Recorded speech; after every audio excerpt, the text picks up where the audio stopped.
Hello everyone, digital logic ডিজাইনের আজকের লেকচারে আমি ফজলের আবদি ফ্রি সিসি লার্নিং চ্যানেলের পক্ষ থেকে সবাইকে জানাচ্ছি স্বাগতম।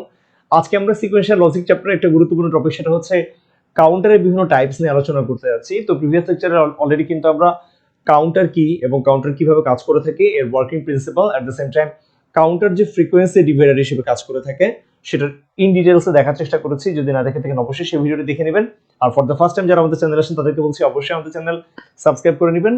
সাবস্ক্রাইবার আমাদের চ্যানেলের জন্য খুব বেশি জরুরি এবং সাবস্ক্রাইবার আমাদের চ্যানেলের প্রাণশক্তি। তো আমরা কাউন্টারের বিভিন্ন টাইপস, তো আমরা জানি যে কাউন্টার কিন্তু কাজ করে থাকে নেগেটিভ এজ ট্রিগার যখন হয়ে থাকে, that means negative edge trigger হলেই কিন্তু কাউন্টার কাজ করে থাকে। তো আমরা এটা জানি যে কাউন্টার এক বা একাধিক ফ্লিপ ফ্লপ এর কম্বিনেশনে তৈরি হয়ে থাকে। তো উদাহরণ হিসেবে আমরা দেখছি যে এখানে আমাদের একটা কাউন্টার আমরা ডিজাইন করব যেখানটাতে আমরা দুইটা ফ্লিপ ফ্লপ ব্যবহার করছি।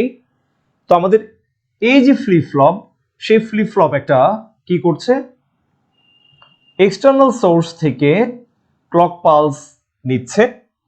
তো এটা কি করবে, অবশ্যই একটা আউটপুট দিবে। তা আমি বলছি আউটপুটটা হচ্ছে কিউ অফ এ। তো অবশ্যই এটার একটা আমার ইনপুট প্রয়োজন। সো এইটার জন্য আমি বললাম যে এটার ইনপুট যাই হোক না কেন, কিন্তু তার ক্লকটা ব্যবহার করব। আবারও যেহেতু নেগেটিভ এজ ট্রিগার হলে এটা পারফেক্টলি কাজ করবে। সো কি হচ্ছে, এটার যে আউটপুট ছিল ফার্স্ট ফ্লিপ ফ্লপের কিউ, সেটা আমরা ক্লক হিসেবে দিচ্ছি সেকেন্ড যে ফ্লিপ ফ্লপ ছিল সেই ফ্লিপ ফ্লপে। তার মানে এক ফ্লিপ ফ্লপের আউটপুট আরেকটা ফ্লিপ ফ্লপের ইনপুট হিসেবে কাজ করছে। ওকে, তাহলে এই জন্য এটাকে আমরা বলবো অ্যাসিনক্রোনাস। তার মানে ভিন্ন ভিন্ন, একটা সাপেক্ষে আরেকটা ভিন্ন, এরকমটা যদি হয়ে থাকে সেক্ষেত্রে আমরা এটাকে বলবো অ্যাসিনক্রোনাস। অ্যাসিনক্রোনাস কাউন্টারের আরেকটা নাম হচ্ছে রিপল কাউন্টার। এবং যদি সিনক্রোনাস হয়ে থাকে তাহলে কি করব, আমাদের ক্লকটা জাস্ট এটাই বলছিলাম যে যদি আমাদের ফ্লিপ ফ্লপ গুলো থেকে থাকে, ওকে, সো এটা আমার ফার্স্ট ফ্লিপ ফ্লপ, এটা আমার second flip flop F B.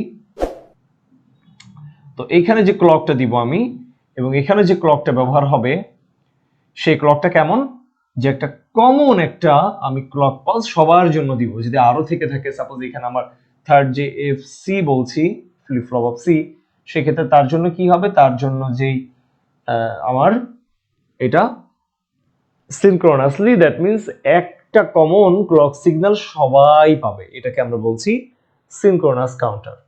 তো এছাড়াও কাউন্টিং যে মেকানিজম, কাউন্ট কিভাবে করে তার ভিত্তিতেও কিন্তু আমাদের এই কাউন্টারের টাইপ আছে। তো আমরা যদি বলে থাকি আমাদের কাউন্টারের টাইপ যাই হোক না কেন, সিনক্রোনাস হোক বা অ্যাসিনক্রোনাস হোক, যেটাই হোক না কেন, আমরা বললাম আমার হচ্ছে আপ কাউন্টার, আমার আরেকটা হচ্ছে ডাউন কাউন্টার, এবং আরেকটা কাউন্টার সেটাকে আমরা বলবো up down at the same time, দুইটাই।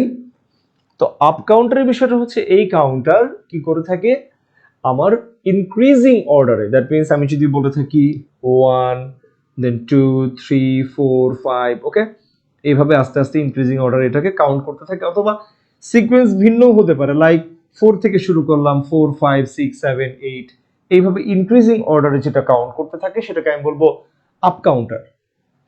তাহলে ডাউন কাউন্টার কোনটা, সেটা হচ্ছে ডাউন অর্ডারে, দ্যাট মিনস আমি বললাম ফার্স্ট এসে 9, 9 থেকে 8, 8 এর পরে 7 6 5, এইভাবে আস্তে আস্তে ডাউন অর্ডারে সে কাউন্ট করতে থাকবে। সে মাঝখানে যে কোনো জায়গা হতে পারে, লাইক আমি বললাম এরকম যে 5 থেকে শুরু করে আস্তে আস্তে 0-তে যেয়ে কাউন্ট করবে। ওকে, এই অর্ডারে সে যাবে।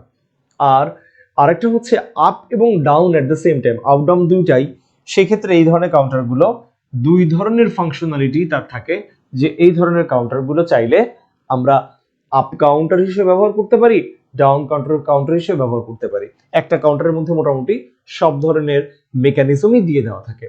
তো মূলত আমরা যদি বলি অ্যাসিনক্রোনাস এবং সিনক্রোনাস যে প্রপার্টি, সেটা মূলত clock signal, external clock signal যেটা, সেটা কি আমি যে কোনো একটা ফ্লিপ ফ্লপকে দিব এবং সেই ফ্লিপ ফ্লপ সেখান থেকে আউটপুট নিয়ে সেই আউটপুটটাকে নতুন ফ্লিপ ফ্লপে ইনপুট হিসেবে দিবে কিনা।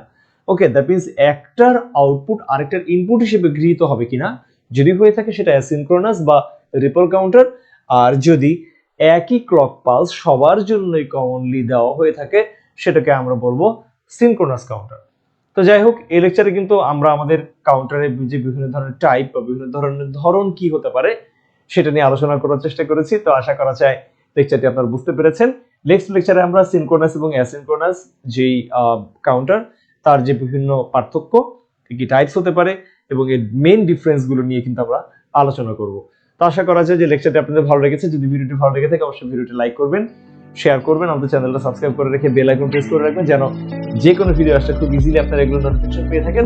নেক্সট লেকচারে আমরা ভিন্ন কোনো টপিক আলোচনা করবো। ততক্ষণ পর্যন্ত সবাই ভালো থাকবেন, সুস্থ থাকবেন। আজকে লেকচার এই পর্যন্তই।